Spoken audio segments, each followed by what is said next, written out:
이번 시간은 다빈치 리졸브를 이용해서 색 보정 및 컬러 그레이딩 작업을 해 보려고 합니다. 상업 영상이라면 처음부터 화이트 밸런스라든지 그런 것들을 기기마다 맞추고 정밀하고 엄격하게 통제된 상황에서 작업이 이루어지겠지만 취미로 드론 정도 날리고 스마트폰으로 영상을 찍는 우리 같은 사람들에게 해당되는 얘기는 아니죠. 기기도 제각각이고 자연광에 의존해서 촬영할 수밖에 없기 때문에 결과물이 그때그때 다를 수밖에 없습니다. 매번 똑같은 공식은 있을 수가 없겠죠. 최대한 그때 그 자리에서 내 눈에 담았던 색상을 재현한다는 생각으로 작업해주면 되겠고요. 여기까지 작업하는 것을 색 보정이라고 할 수 있습니다. 자, 이제 타임라인을 잠깐 설정해 보도록 하죠. Create New 타임라인에 들어가서 유저 프로젝트 세팅즈는 해제해 버리도록 하고요. 포맷에서 4096-1716 DCI 스코프 2.39로 설정해 주도록 하겠습니다. 미스매치드 레졸루션은 Scale Full Frame with Crop을 선택해 주도록 하고요.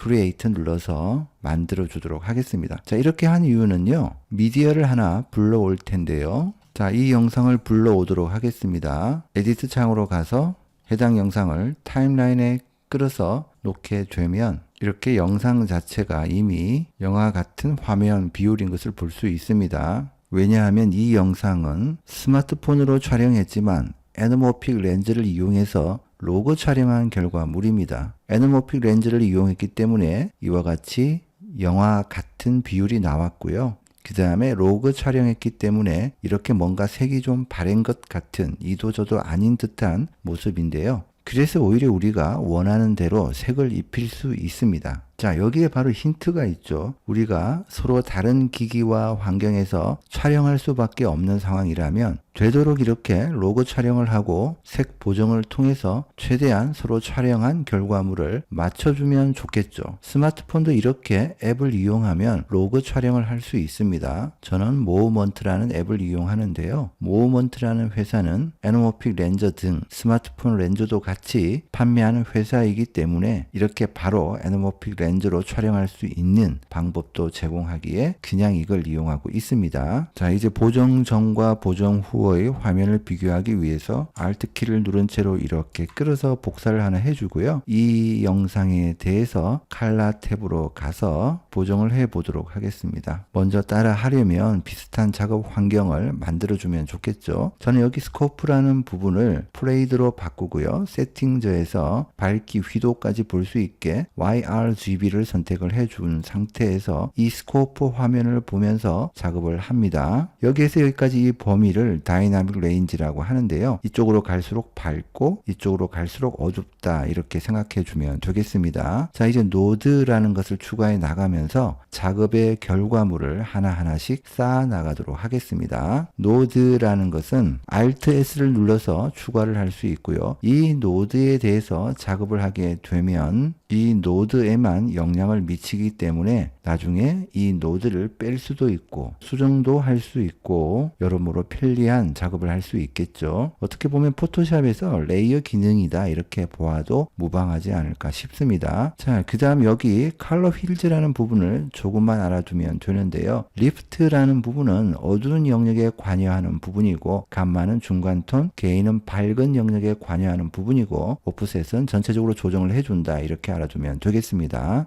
Alt S를 눌러서 추가한 두 번째 노드에서는 밝기 정보를 맞춰줄 텐데요. 우선 기본적으로 여기 스코프를 보면 로고 촬영한 결과물은 중간 밝기에 머물러 있는 것을 볼 수 있습니다. 그렇지만 우리 눈은 굉장히 밝은 곳, 굉장히 어두운 곳까지 볼 수 있기 때문에 이 다이나믹 레인지를 최대한 확보해 주는 것이 실제 그 장면을 재현하는 것이다 이렇게 생각을 하면 되겠고요. 그렇지만 너무 밝게 너무 어둡게 만들게 되면 영상의 품질을 떨어뜨리기 때문에 일반적으로 896과 128에서 왔다 갔다 할 수 있게 만들어주면 되겠죠. 앞에서 게인이라는 부분이 밝은 쪽 영역에 관여한다라고 했기 때문에 여기 휠을 오른쪽으로 이렇게 끌어주면 밝은 쪽으로 스코프가 움직이는 것을 볼 수 있습니다. 충분히 밝게 만들어주고요. 그 다음 리프트라는 부분을 왼쪽으로 돌리면 최대한 어둡게 만들어줄 수 있습니다. 자, 이렇게 만들어주게 보게 되면 보정 전과 보정 후의 결과가 확연히 다른 것을 볼 수 있죠. 그 다음 Alt S를 눌러서 세 번째 노드를 추가해 주고요. 이 세 번째 노드 S는 제 눈으로 보았던 그때 그 자리의 색상을 최대한 재현하는 색 보정 과정을 구현해 보려고 합니다. 보통 컬러 밸런스라고 하는데요. 우선 Saturation 색상을 조금 추가해 보도록 하겠습니다. 작업을 할 때는 너무 과하지 않게 스코프 화면을 보면서 적당하게 색상을 넣어주면 되고요. 이렇게 아까보다 조금 더 색상이 가미된 것을 볼 수 있습니다. 전체적인 풍성한 색감을 위해서 컬러 부스트도 조금 끌어서 올려주도록 할게요. 자, 이렇게 만들고 보니까 붉은색 키가 아주 많이 올라가 있고요. 파란색 키는 상대적으로 적은 것을 볼 수 있습니다. 그때 그 자리에서 이 영상을 촬영할 당시에는 바다였기 때문에 당연히 파란색이 좀 더 강조되는 현장이었거든요. 자, 그렇다면 붉은색 키를 조금 낮추고 파란색 키는 유지하거나 조금 올려주면 좋겠죠. 이때는 개인이라는 부분에서 파란 쪽으로 약간 이렇게 끌어주면 파란색은 올라가고 빨간색은 내려가는 것을 볼 수 있습니다. 항상 미세하게 조금씩 조정해야 된다라는 부분 명심해야 되겠습니다. 리프트 부분에서도 역시 마찬가지로 파란색 부분을 조금 더 파란색 쪽으로 끌면 파란색은 조금 더 강조가 되고 붉은색은 조금 더 낮춰주겠죠. 이렇게 전체적으로 지정을 해주고요. 그렇지만 전체적으로 스코프 화면을 보니까 좀 과하게 색상이 들어간 것 같습니다. 자, 요럴 때는 커브스에서 Y축에 있는 이 부분을 내려서 전체적으로 스코프를 살펴보면 색감이 조금 빠지는 것을 볼 수 있죠. 저렇게 색감을 조금 빼주도록 하겠습니다. 자, 그렇다고 너무 과하게 이렇게 하게 되면 역시 아까처럼 색이 바랜 것 같은 로그 촬영 결과물로 돌아가 버리니까 그렇게는 하지 말고요. 항상 스코프 화면을 보면서 범위를 벗어나지 않는 한에서 최대한 다이나믹 레인지가 확보되도록 이렇게 만들어주는 것이 중요하죠. 자, 이렇게 설정을 해주면 되겠고요. 여기까지만 해도 기본적인 색 보정은 끝이 났다라고 할 수 있습니다. 보정 전과 보정 후를 비교해 보면 확연히 차이가 나는 것을 볼 수 있고요. 여기서 멈춰도 되지만 조금 더 보정을 해보도록 하겠습니다. Alt S를 눌러서 네 번째 노드를 추가해 주고요.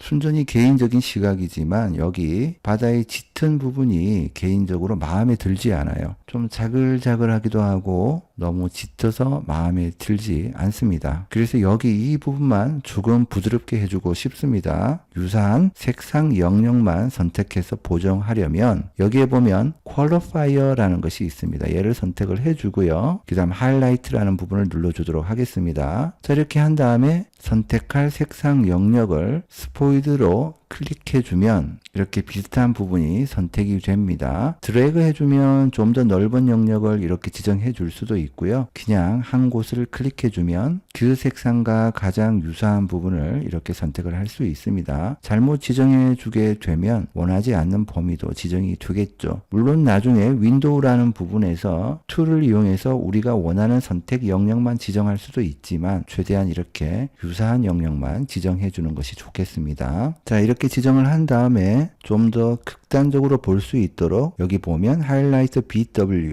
흑백으로 만드는 부분이 있습니다. 자, 이렇게 만들어 두고요. 나중에 적용할 색상이 부드럽게 입혀지도록 매트 부분을 설정해 주도록 하겠습니다. 우선 검은색 부분이 깨끗하게 될 수 있도록 이렇게 조금 끌어올려서 여기 이 부분 보이죠? 잡다한 부분 노이즈가 사라지도록 충분히 만들어 주도록 하고요. 프리 필터 부분도 조금 이렇게 설정을 해 주고요. 블러 레이디어스도 설정을 해서 부드럽게 색감이 들어갈 수 있게 사전 작업을 해 주도록 합니다. 여기 조금 노이즈가 남아 있는데요. 나중에 윈도우를 통해서 선택 영역만 색상을 입힐 수 있기 때문에 너무 신경 쓰지 않아도 됩니다. 자, 이제 윈도우라는 부분으로 가서 리니어를 선택을 해주고요. 여기 이 부분을 이렇게 끌어서 원하는 영역만 선택을 해주면 됩니다. 정확하게 이렇게 지정을 해줄수록 원하는 결과물을 얻을 수가 있겠죠. 자, 이렇게 지정이 끝이 났으면 반드시 첫 프레임으로 돌아와서 트래크를 선택을 하고요. 트랙 포워드를 눌러서 트래킹을 해주도록 합니다. 자, 당연한 이야기겠지만 이건 사진이 아니라 동영상이니까 프레임마다 영역이 달라지겠죠. 이렇게 한 다음에 살펴보면 프레임마다 추적해 가면서 영역이 선택되고 있는 것을 볼 수 있습니다. 자, 이렇게 된 상태에서 미드 디테일이라는 부분을 낮춰서 이 부분을 조금 부드럽게 뭉개 보도록 할게요. 그 다음 커브스로 되돌아와서 밝기도 살짝 끌어올리도록 하겠습니다. 살짝 끌어올려야 돼요. 항상 조금씩 작업을 해준다 이렇게 생각을 하면 되겠습니다. 여기 이 부분이 조금 변화가 있었죠. 이렇게 보면 확인이 되지 않는데요. 조금 확대한 다음에 살펴보게 되면 이 부분이거든요. 자, 보정 전과 보정 후의 모습을 살펴보면 약간 변화가 있는 것을 볼 수 있습니다. 어차피 나만의 만족이니까 이렇게 만들어주면 되겠죠. 자, 다시 노드를 하나 더 추가를 해 주도록 하고요. 당시 이 정도 햇빛이었으면 살짝 빛 번짐이 있었을 것 같습니다. 그래서 빛 번짐 효과도 한번 넣어 보도록 하겠습니다. 자, 이펙트라는 부분에서 이렇게 내리다 보면 라이트라는 부분에서 글로우라는 부분이 있습니다. 이것을 노드에 적용시켜 주고요. 적용시키자마자 이렇게 빛 번짐 효과가 나타나는 것을 볼 수 있는데 스코프를 보면 이미 너무 과하다라는 것을 볼 수 있죠. 따라서 Shine Threshold라는 부분을 최대한 낮춰서 자연스럽게 보일 때까지 지정을 해 주도록 하고요. Spread라는 부분도 이렇게 설정을 해 주도록 합니다. 실제로는 이 부분이 이렇게 과하게 되어 있다라고 하면 이렇게 Spread라는 부분은 이렇게 작용한다는 것을 볼 수가 있고요. 너무 과하지 않게 있는 듯 없는 듯 이렇게 지정해 주는 것이 중요합니다. 자, 이렇게 스코프를 보면서 최대한 지정을 해 주도록 하고요. 6번째 노드를 추가해 주고요. 이 정도 햇빛이면 햇살이 좀 비칠 것 같아서 라이트 레이즈라는 것도 한번 넣어 보도록 하겠습니다. 자, 넣자마자 너무 심하게 적용이 되는 것을 볼 수 있고요. 스코프에서도 감당할 수 없을 만큼 영역을 벗어난 것을 볼 수 있습니다. 역시 마찬가지로 소스 스레스홀드라는 부분에서 최대한 스코프를 보면서 맞춰주면 되고요. 랭스도 역시 마찬가지로 이렇게 최대한 있는 듯 없는 듯 지정을 해주면 되겠습니다. 자, 이렇게 설정했더니 스코프를 보면 최대한 자제를 했지만 너무 밝아져서 영역을 벗어난 부분이 있습니다. 이 부분을 잡아주기 위해서 Alt S로 마지막 노드를 하나 더 추가를 해주고요. 여기 하이라이트 부분을 조금 낮춰서 전체적으로 밝기를 조금 내려주도록 하고요. 섀도우 부분도 조금 낮춰서 전체적으로 톤을 맞춰주도록 하겠습니다. 자, 이렇게 하면 색 보정과 컬러 그레이딩이 끝이 났고요. 보정 전과 보정 후의 차이를 볼 수가 있죠. 지금까지 작업한 색상의 결과물을 매번 다시 작업할 수는 없으니까 이 부분을 러프 파일로 저장할 수도 있습니다. 자, 여기에서 클립을 선택하고요. 오른쪽 마우스 버튼을 클릭하고 Generate Loss에서 33포인트 큐브라는 것을 선택을 해서 적당한 곳에 저장을 해주면 되겠습니다. 자, 이렇게 파일 이름을 지정을 하고요. 세이브를 눌러주면 자, 방금 만든 러프 파일이 이렇게 적용된 것을 볼 수 있습니다. 이렇게 러프 파일을 만들어 두면 로그 촬영한 결과물이 있을 때 해당 러프 파일을 적용한 다음에 조금 손만 본다면 비슷한 색상 톤을 유지할 수가 있겠죠. 예를 들어서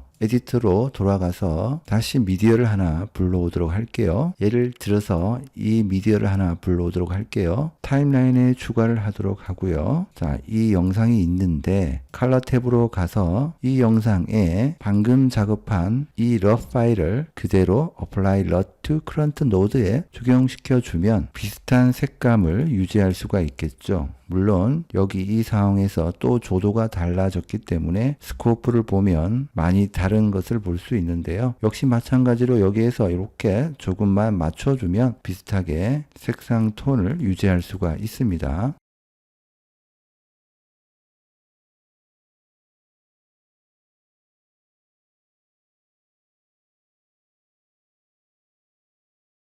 자, 이렇게 리프트나 게인, 그 다음에 커브스에서 Y축까지 손을 보아서 거의 비슷하게 또 색상 톤을 이렇게 만들어 줄 수가 있겠죠. 오늘은 다빈치 리졸브를 통해서 색 보정 및 컬러 그레이딩 작업을 해 보았습니다. 스마트폰이든 드론이든 로고 촬영만 한다면 색 보정을 통해서 비슷한 색감을 유지할 수가 있겠죠. 이상 닥치 리뷰였습니다.